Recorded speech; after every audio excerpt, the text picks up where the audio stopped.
Hi and welcome to Palestinapodden. We have the great honor of speaking with today's guest. She's an international lawyer and academic. She's worked a decade as a human rights expert for the UN before becoming the Special Rapporteur on occupied Palestinian territories in May 2022. The same year she became a Special Rapporteur, she published a report that recommended the UN members to develop a plan to end Israeli occupation and the apartheid regime. In 2024, she published another report concluding that there were reasonable grounds to believe that Israel committed acts of genocide in Gaza. The past few days, she has been in Norway presenting her report Genocide as Colonial Erasure, and she's been having meetings with several media outlets, the Council of Ethics and the Foreign Committee of Norway, amongst other politicians. So, without further ado, we welcome Francesca Albanese to the podcast. Free Palestine. Free Palestine.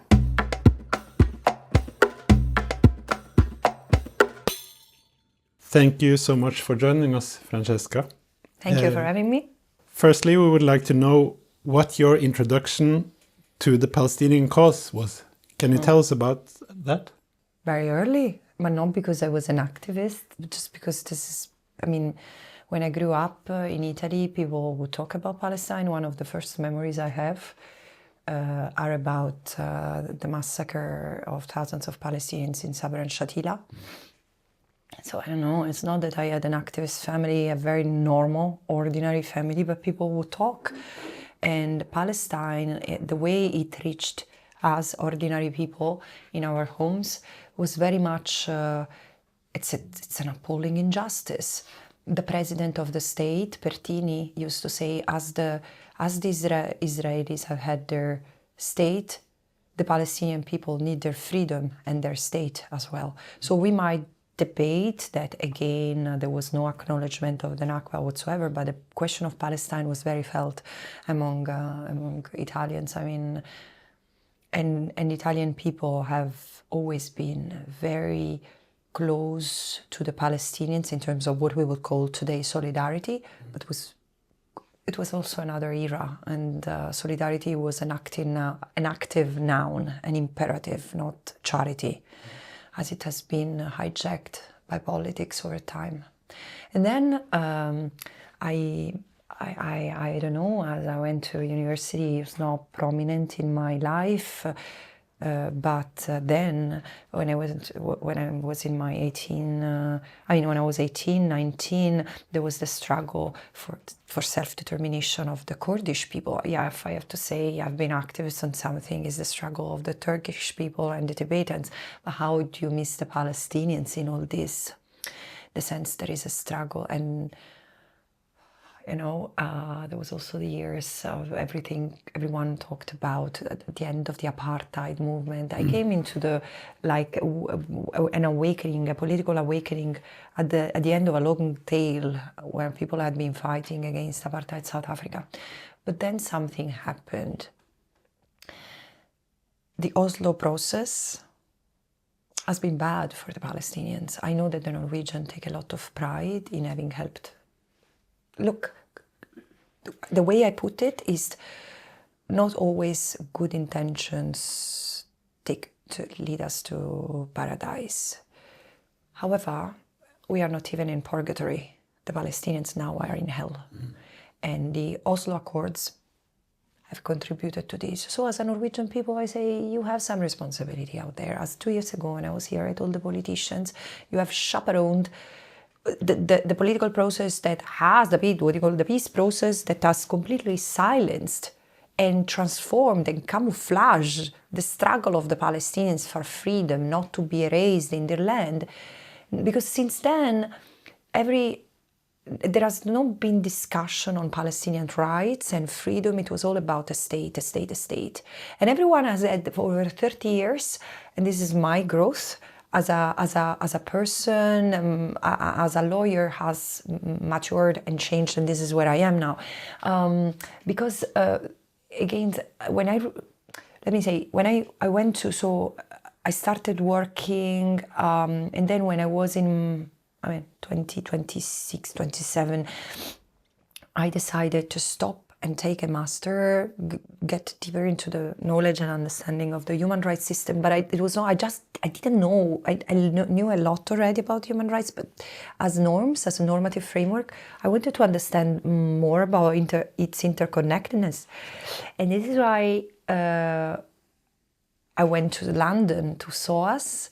I had no idea what I had put myself into in retrospect, but it was the awakening, because I realized that I didn't go there to study about Palestine, but this is why Palestine exploded on my face, because I was studying how international law has been used as a tool, in fact, to dominate. It's nothing neutral. It's nothing really. I come from a scholarly tradition where we teach about international law as this system to regulate state relations. Fine, but how did we go there? How did we get here? And it's colonialism. Then I started unpacking. This is my journey into understanding colonialism, and that, like, almost 20 years later, brings me to say to be a total anti-colonial lawyer, and a lawyer who struggles from within, from white Christian Europe, against colonialism outside and inside. And this is so, when I was at SOAS, I also studied about Palestine, and I realized that Palestine is not an emotional issue. It's a political quagmire to solve in line with international law. Then I started working with the Office of the High Commissioner for Human Rights in 2006. So I had already worked with the UNDP for a few years in Morocco. So after SOAS, I started working with OHCHR. I worked a lot with the Palestinians and on national enforcement mechanisms with the National Palestinian Human Rights Commission. And this is when I decided to leave OHCHR after CAST-led, after 2008, 2009. I heard Chris Gannis, the former spokesperson of UNRWA, speaking of the war and being so critical, and John Ging, the director of the UNRWA Gaza office. For me, these were heroes. And all of a sudden I said, I want to be like them, because I'm not this bureaucrat. Inside, I'm not a bureaucrat. And I couldn't, and while OHCHR was a great office back then, I couldn't really, and it still is, but I couldn't fit into that. I didn't want to do human rights from Geneva. I wanted to go where it mattered. And so I went to work with UNRWA. I discovered what is apartheid, without having the words to call out apartheid. And after 3 years, I had enough, because I felt that, again, I didn't have the words. Now, what was happening inside me is that I felt that we were normalizing whatever it was. Because I kept on saying to my colleagues, guys, but it's not normal that we keep on asking Israel to comply with these rules, because Israel is violating tons of other norms. What I was trying to articulate is that the occupation is unlawful. So, move fast forward. In 2017, as I had already left UNRWA, moved away, went to the United States, and I left UNRWA, but I left Palestine. I was completely emotionally broken after 3 years there. Because there are people, I know that the Palestinian people have so internalized the capacity to resist that injustice, but me and my husband, especially my husband, who was becoming so radical in his, he comes from a family who's pretty Zionist, without realizing. He would hate me saying that, but it's the kind of postural, Israel is to be protected for what it is, and the Jewish people, and they need to be protected against the savages. This is what I call the pretty Zionists, not because they are actively Zionist. They don't know. And we have this Orientalism. So it's when I left Palestine, I said, "Halas, that's done." And then Palestine kept on coming back. As soon as I was pregnant with my first child, Leila, and then I said, "No." A colleague of mine called me and said, "I want to write a new book about Palestinian refugees and international law. Would you like to be?" Everyone in the legal department and others think that you would be splendid, because you are a lawyer, a great lawyer, a human rights lawyer, someone who knows a lot about Palestine. And we need to give new impetus to this, because no one is talking anymore about Palestinian refugees. So I said, no, goodbye. I'm done with Palestine.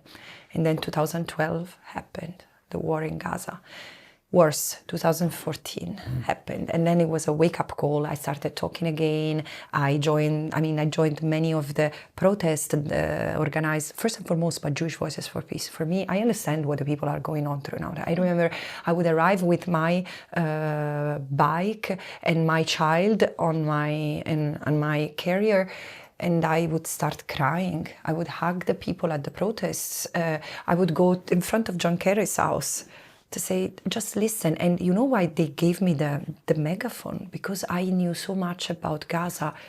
I could articulate facts and the law. And this is why in 2014 I joined Lex Stackenberg's project to write a book about Palestinian refugees and international law. It should have been at the job of 1 year. At the work of 1 year. And I also got a scholarship, and I got an affiliation at Georgetown University to have all the academic support I needed for this project. So there are people at Georgetown who really supported us. And then it took me 4 years, almost 4 years and a half, because I discovered so much. It all made sense. And then there was COVID. It would have stayed there, that book. But then it was COVID, and all our book talks, by the time it was over, got cancelled because no one could travel. But there were webinars, and it happened that years ago, in 2020, people wanted to know. They didn't have the fatigue of webinars, so there were hundreds of people listening to these persons, and I was the main author of the book, so I would present, and there were really hundreds of people listening to Palestinian refugees and international law. And in one of these, there was Michael Link, the former special rapporteur, and we were hosted by dear friend and comrade Noura Erekat, and there was Ardim Seis and Lex Stackenberg. And 700 people connected, and others watched this, and this is when the thing became viral. My work on Palestine, that up till that point had been known in the UN, small circles, and in the scholarly community, which I had joined late. But this is when Michael Link told me at the end of that talk that I hear you, and you are so eloquent, but also you make things so simple, like Article 1D of the Refugee Convention is one of the most complicated things to understand, or Palestinian statelessness. Explain Palestinian statelessness in a way that doesn't offend the Palestinians, that capture history, and this is the thing, it's a simplicity. But why it's simple? Because it was so damn difficult for me to understand these things. And as I've cracked the nuts for myself, I bring it over. So then he tells me, you should really try you should really throw your hat into the possibility to become a special rapporteur. I think you're really great for that, because you're smart, you're funny, and you can't be not heard. Here I am.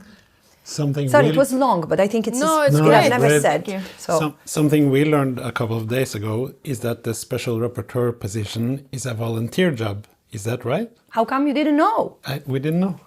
You think that I'm making money out of it? It wouldn't be wrong. I have bills to pay and things to do. I thought the UN was paying you. Who? No. Look, no. I've been working I've been a special rapporteur for 3 years. Yeah. And I used to work with, before, so I kept my job at ARDD, which is a legal think tank on migrants and refugees and statelessness in the Levant and North Africa, so what is called Middle East and North Africa. And I kept it. So then I moved part-time, because the job of the special rapporteur is something that I took very seriously. And then as of the genocide, I've not worked. So I've been, technically, because people say, if you're unpaid, how do you pay your bills? You know how I pay my bills? Because I have savings and because I have my husband saying, I pay your bills and you do whatever you have to do. So yeah, it's been a bath of humility, because I'm getting better, but I love buying clothes, and I'm cutting on this. It's austerity. Austerity has entered my life. If I can live without buying a pair of shoes and a bag every other month, everyone can do that. I'm joking in the sense I buy secondhand, not to put things in perspective. But still, no, I've changed everything. I've not changed. Life has changed naturally. And I think a lot of people's lives have changed the last 16 months. Yeah. Our lives have changed as well. So it's but it's interesting to hear, because I don't think a lot of people know that it's a volunteer work, because we see how much work you do and all the reports that you do. And I want to ask you how do you work? How? Yes. I'm very creative. And this is the thing. Look, other mandate holders have the possibility to raise funds. Country mandate holders cannot, which makes our life very complicated, because it would be easier if I had very cold head, sorry. It would be easier if I had the possibility to fundraise. You know how many people have asked me, how can we support you? Support those who defend the defenders. I point them, go to those who are engaging in strategic litigation. This is the way you support me, because I cannot take a penny, and it's okay, it's fine, it's to protect myself. At the same time, what I've done, and it has been really good, is to go to universities. The first thing I did in the first month I was a special rapporteur, I established this thing, Academic Friends of the Mandate, which now is not even named anymore. It's obvious the universities engage with me. Many of them, not all of them. Some cancel. Talks with me. But so I have universities whom I rely upon for expertise, but also they have every year or every 6 months. So I have partnerships with 4 or 5 universities now, that periodically they give the opportunity to students to do an internship with me and to be interns, but also what they do is to be research assistants. So I help me with research. So for them, it's a professional experience. It's, it depends on what time of the year it is. I mean, sometimes it's not necessarily the most rewarding, because I don't have the time to be there daily in their life supervising their work, but they do research and they help me in my work. And we are, never there together. I do happen to meet them as I go, but many of them have stayed on board for a longer time, so they have extended their internship as they did with university, as they did other things in life, as finishing their masters, etc. So you see how passionate people are, including, I've had corporate lawyers who knew nothing about Palestine. I said, that's fine. This is not about Palestine, it's about justice. What is the biggest difference on working with Palestine before the 7th of October and after? Everything has changed. Everything. I could tell you how much has changed in my inner circle, in the sense I've really realized who the allies, the friends of my mandate are. Not much in the scholarly community, I wouldn't say so. They are very, very strong, actually. The number of universities supporting my work has grown. The number of, my husband, who's a nerd, was telling me, you have to see how much your Anatomy of a Genocide report is quoted in academic papers. It's incredible. You know how important it is. And at the same time, I have to be brutally honest. While the thing that has changed is my relationship with the Palestinians and with Israelis, with the civil society, I'm talking.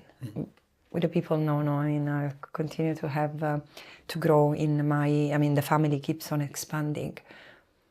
But I've gone completely silent on the Palestinian front. We used to have regular meeting. I used to have regular meeting with Israeli organizations and with Palestinian organizations.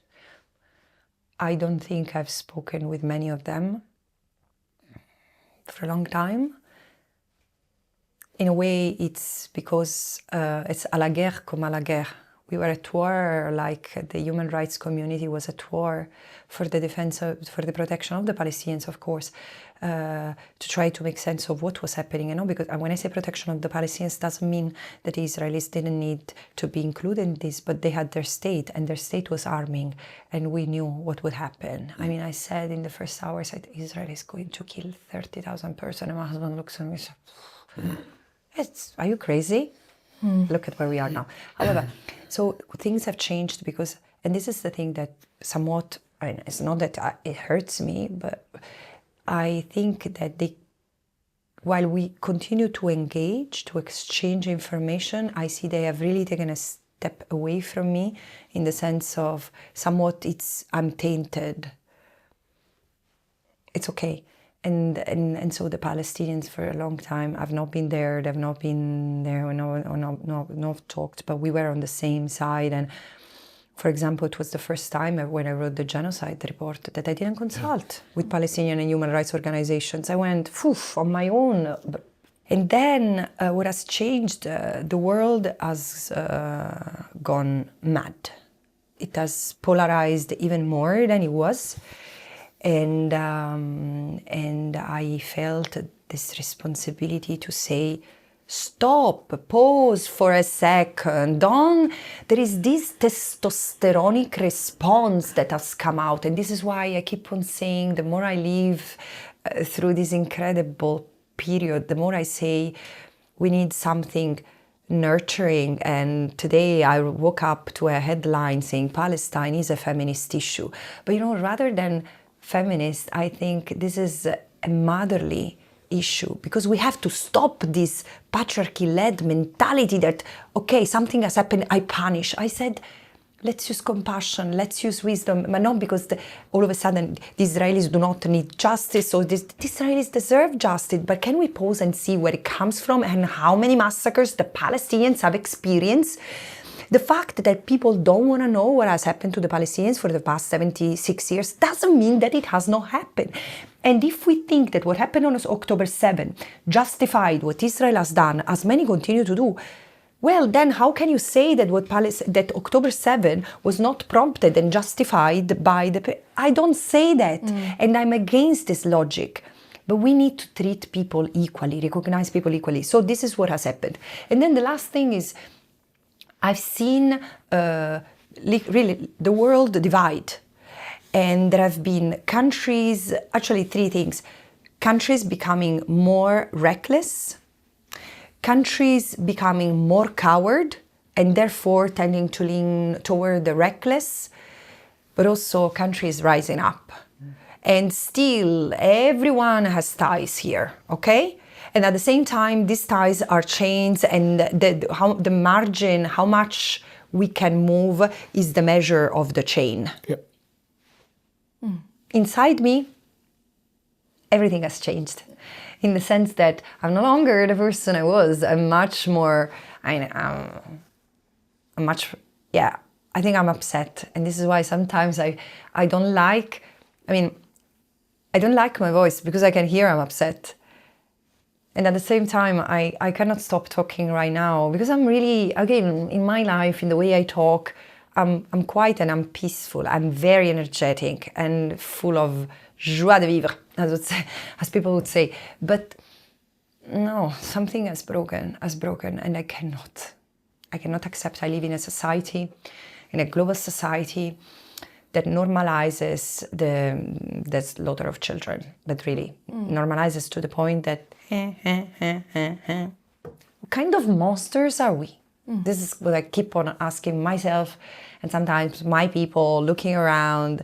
And but every pain, every wound heals. Yeah. For the first 12 months of genocide, it's a long time, I've been completely traumatized. I didn't realize it, but I was traumatized in the sense that nothing had changed. I mean, I was completely self-restrained and not getting really mad, even when I was at home. Or yes, a couple of times I've really cried hard, because there was this scenes of the mothers, like that mother crying in front of a building because her child is burning inside the house. I mean, oh my God. And other things, have really broken me. But then I couldn't really leave it. I started getting detached from even my children. I was guilt-tripping all the time for the water I had in the shower, or the time I had with my family, and them, the kids, being picky eaters, and I wanted to say, you eat your meal, and it's spoiled brat. And then I had to come back to my life, first of all, because I have these two beautiful children, and because love is healing. And so I went back to the love of my life, which is my family, and I've had wonderful friends really supporting. So here we are.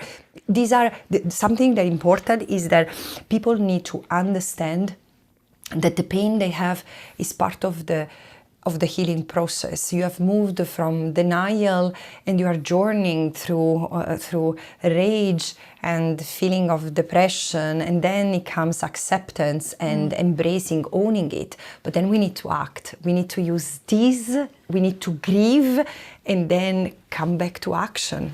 But how do we then, because this is also something that you spoke about in your presentation for genocide as colonial erasure when we were at the Vulkan, which we're also going to show at some point for the Palestine Committee. It's going to be on YouTube. But we also spoke about the fatigue that people feel, and that's what you're sort of talking about now. We feel depressed, we feel fatigued, nothing's happening. So how?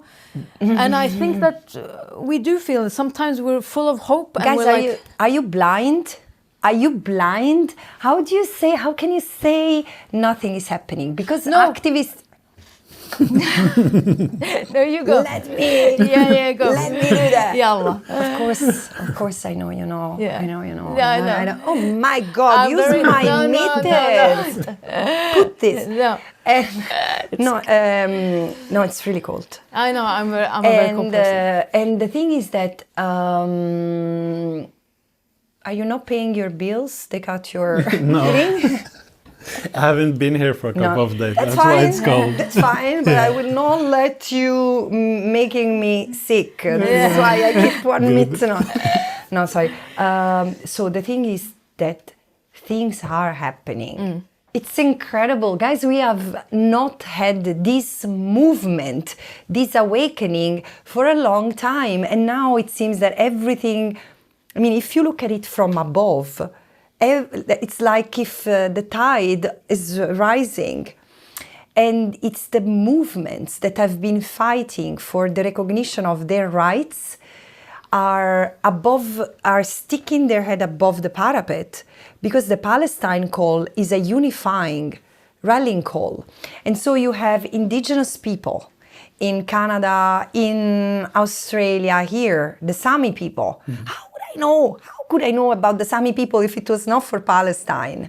And the environmental justice, it's a movement. What Greta carries behind her is a movement. So it's like if this tide it's forming and it's uniting the various ponds. We have been fighting in our own ponds, and this is the time to unite. It's the time for awareness. It's the time for really awakening. So awareness, it's the time for unity of the struggles. And we are not talking of armed resistance, we are talking of human rights. Something, and this has already happened. As I was telling in the lecture, slave trade didn't end because all of a sudden the traders became moral. These were people who were praying in church. These were people who were good fathers, believed to be good fathers, and still they profited from trading human beings.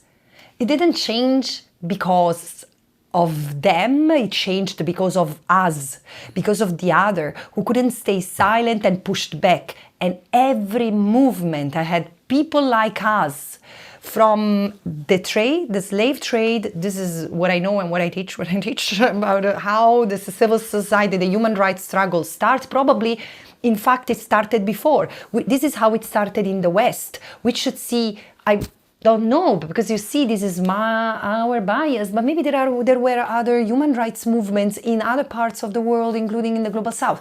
Yeah, think of the resistance of indigenous people to colonialism in Latin America, and continues. There are still indigenous people resisting colonization. So what I'm trying to say here, and to the people who will listen to this, the world is always, humanity carries a lot of bad things. We have done a lot of bad things to each other, and still we have grown better, to the point that today we also have some mechanisms. We have the norms and we have the tools, and we can go. We know that the norms are something that might protect us, shall protect us, and if it doesn't protect us, we need to use courts, for example. But we need to use our privilege. If we have privilege, we need to use it. And this is what I'm telling people. Plus, look, I think that hadn't it been for the resilience of the Palestinians in Gaza, and the pressure that has come from so many of us, so many of people, from students in universities to others in the street, I think that what Trump is announcing right now would have already been completed. And so the system is becoming, I know that people think, the more we do, the more the worse things get, because we are fighting against a system. It's systemic and widespread injustice that trickles down into other forms of injustices of affecting other people. But we are fighting against the system, and the system is protecting itself. And while the system is very intelligent, because it changes, I was having a meeting with the Sami people, and I got it. I understand what is happening, because it's really like if we were fighting against patriarchy. I was telling you, I woke up today and I saw a headline, Palestine is a feminine issue. Yes, because we are fighting against this testosteronic, male-dominated, white, Christian, male-dominated reality. And look at young people are moving toward cultural activities, gender fluid things. This is already a reaction. This is already a resistance. We need to understand what we are doing. Do you see what I mean? Yeah. Voilà. 100%. Keep on fighting the good fight. And that's a way of resistance, anyhow, how it plays out. If it's cultural or is it, we get your point. It is, but we need to be aware, because we are very powerful, but also very fragile. People need to understand where we are. French people say à la guerre comme à la guerre. But we need to know that this is really at the time a revolution is happening. It has already started. Now, where it goes depends on us. Exactly. Yeah. We cannot whine. You know what I mean? Yeah. No, things are not going very well. It will go even worse, my friend. Yeah. If you don't realize where you are and what you have to do. And we know what we have to do. We have, in everything we do, we need to be just. We need to, even when you are at the supermarket, you choose. Yeah. Do the right thing. Buy the right product. When you speak out, when you have the chance to speak out. When you see an injustice, intervene. Protect those who get harassed. It's just be just. Yeah, it is. Make sense? Yeah. Makes absolute sense. And thank you for the energy as well. Yeah. It's adrenaline. It's adrenaline. I have to take it out. But I think people need adrenaline. Yeah, for sure. Yeah. To keep going as well. Maybe one day there will be a vitaminic cocktail called Francesca. Yeah. 24 hours out of 7. We don't have a lot of time, but we have 2 questions for you. And the one is, I want to talk about how, because you don't have access to Israel, correct? I don't know. I'm not trying to go to Israel. No. But are you allowed into the West Bank?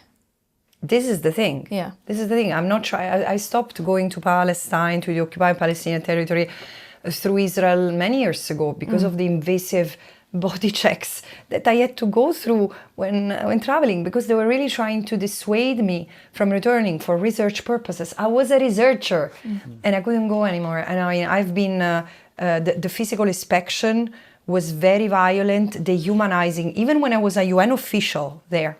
But nobody complained, because if we complained, we would be punished. There would be no visa renewal. And this is why I say we normalize the occupation, because for us internationals it's bad. You have no idea how much worse it is for the Palestinians who have to go through this. And why I'm talking of the Palestinians? Because the Israelis don't even know. I mean, the Israelis who stand against apartheid occupation, they know. But the majority of the Israelis, they go through their queue. So, this is, live in your bubble. Live in your bubble. So when I became a special rapporteur, I said, I'm not going to ask for a visa. And I had to fight with the UN, because they were like, guys, I'm not going to ask for a visa to the unlawful occupier. I will just inform them that I'm going. It's really courtesy, because I would like them to facilitate my entry. That's it. I don't need anything from them. And it took me 6 months to convince the Office of the High Commissioner to support me in this process. And look at now, the ICJ confirms what I've said all along. Israel is an unlawful occupier, shouldn't have, and we shouldn't recognize as legal things that are absolutely legal, like things that Israel does as an occupying power that say, but it's still, until it's a de facto authority, occupying authority, it must abide by the law of occupation. But issuing visa to people, including like me, who have a UN mandate to investigate and report on human rights violations on the occupied Palestinian territory, this is not the exercise of it. So I've tried. So I've told the Israelis through the United Nations that I would go, and they hit the roof. All of a sudden, this was the first time in 16 years, I think, that they directly responded to a mandate holder on OPT, saying, no, we will let you go, but you need to apply for a visa. I say, I will not apply for a visa, I apply for a permit. Fine, call it whatever you want. They asked me to have my passport. I gave my passport, my UN document for 6 months, or then I also sent my passport. And after many months, it wouldn't come back. And so I asked to have it back, because they would have never responded. So you see, kicking the cat in the air. Meanwhile, the army of minions that they have around the world started barking against me as an anti-Semite. So meanwhile, they had ruined my reputation.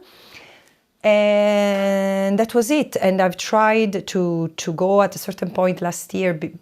I also had the agreement with the United Nations that they would help me on the ground. And then October 7th happened, and it has been complicated ever since. But for example, I wanted to go to Gaza. I went to Arish. Very honestly, I mean, the Egyptian told me, go. We will not close the gate for you. But it was in the middle of the bombing. And I said, if there is a moment, I'm not a coward, but I'm not a fool either. And I said, I'm more useful to the human rights system alive than dead.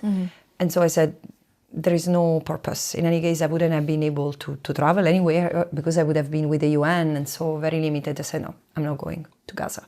I need to go to Gaza when I'm safe.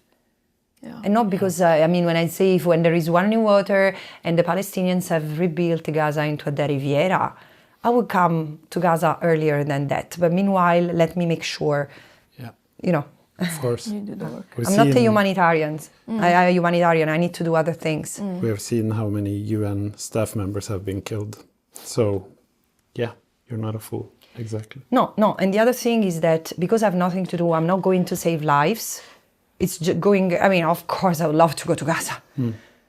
But I say, no, it's not about, I'm not going to see anything that the world does not see already. Exactly. So I need to continue to speak the language, to comment how everything that filters from Gaza that gets into our world doesn't make sense from a legal point of view. I need to continue to be the voice of international law from within the UN right now, because this is what sorry, and I know that there are UN agencies and UN staff members who are doing a great job, but they're not very audible. So I'm trying to help there. Yeah.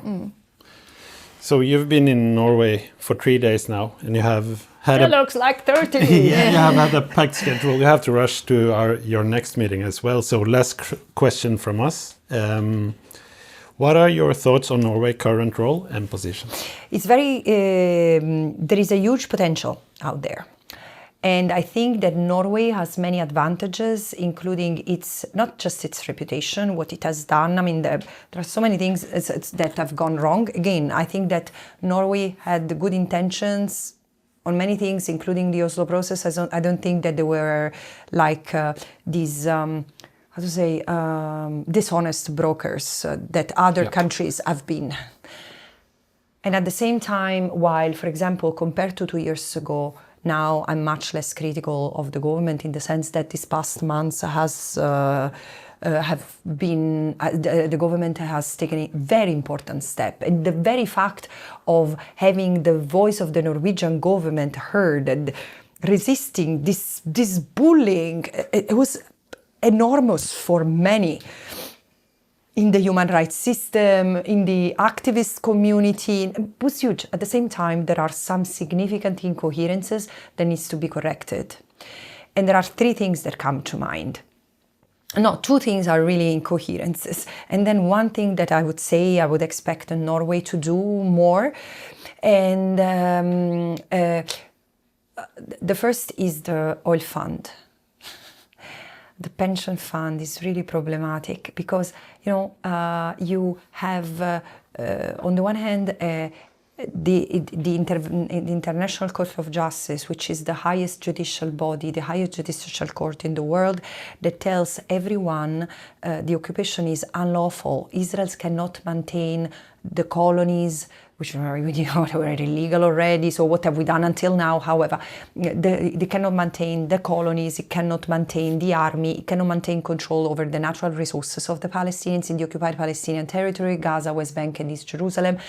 And the occupation must be relinquished totally and unconditionally as soon as possible. And then we also have, and also thanks to Norway, the General Assembly has voted to sustain the ICJ and to determine that the occupation must go, Israel must withdraw and dismantle the settlement and the control over the resources by the 13th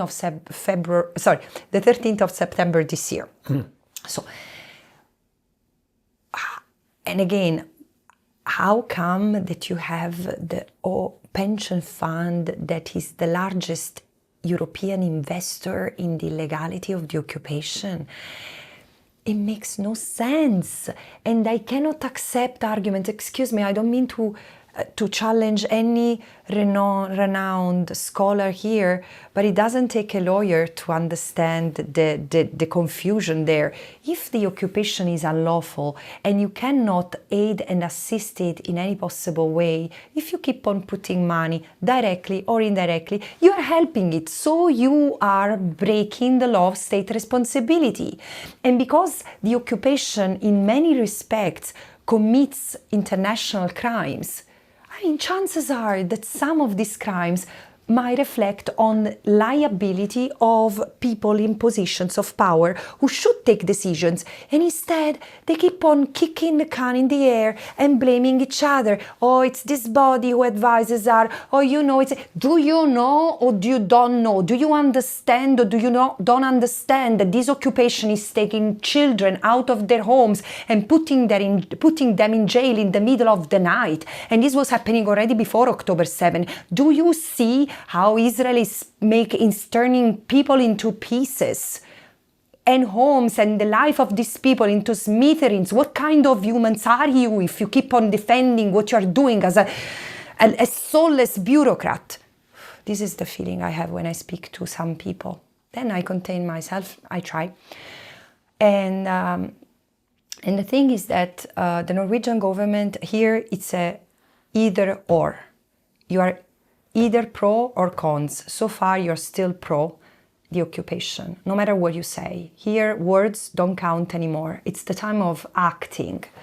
And this is the thing, because the government might not act, although you have wonderful people in the government, wonderful, but you also know the pressure for economic interests. I don't know to be that introspective, but the thing is that civil society and the Norwegian people have a responsibility. You are fatigued to protest in the street? Fine. Put your effort to hold your people accountable. Those who have to make decisions to stop the the investment in companies that profit directly, indirectly. Look, the arguments I've heard over the past 2 days make no sense whatsoever, are an insult to human intelligence. And this is why it's up to you to hold these people accountable. And I hope that the Norwegian government will listen to this and act, because eventually it's its responsibility. And the last thing is the world needs leaders. And Norway is one of those countries, of the few countries in Europe who are respected in the rest of the world, and Norway in particular, because although it has practiced colonialism toward its own people, the Sami, and this struggle is still ongoing, and we cannot, again, I've learned and I'm shocked, but however, we can do better. But however, it's still, because it doesn't have that colonial legacy toward the global south, it's respected, and also it has been an honest country in international relations. I think that it can really lead like-minded, as they've been called, states in Europe like Spain, Belgium, Ireland, Luxembourg, Slovenia, can lead them toward a discussion with other countries like in the Arab region, in Africa, in Asia. The Hague Group, this initiative that has started in The Hague at the end of January, is very important. There is a coalition of so far just states from non-Western countries, for lack of a better word, and they have committed to no arms, no harbor, and accountability for what has happened in Palestine. I hope that Norway will join that and will continue to unite forces who have nothing to gain from the full dismemberment of multilateralism. And there is only one way to agree on the way out, is not to keep international law as a compartment in the unwanted compartment of our life, next to politics and next to humanitarianism. The three things need to stick together, and both humanitarianism and politics need to align with international law. International law is very clear about how to get out of this mess. Francesca, thank you so much for taking the time to speak with us.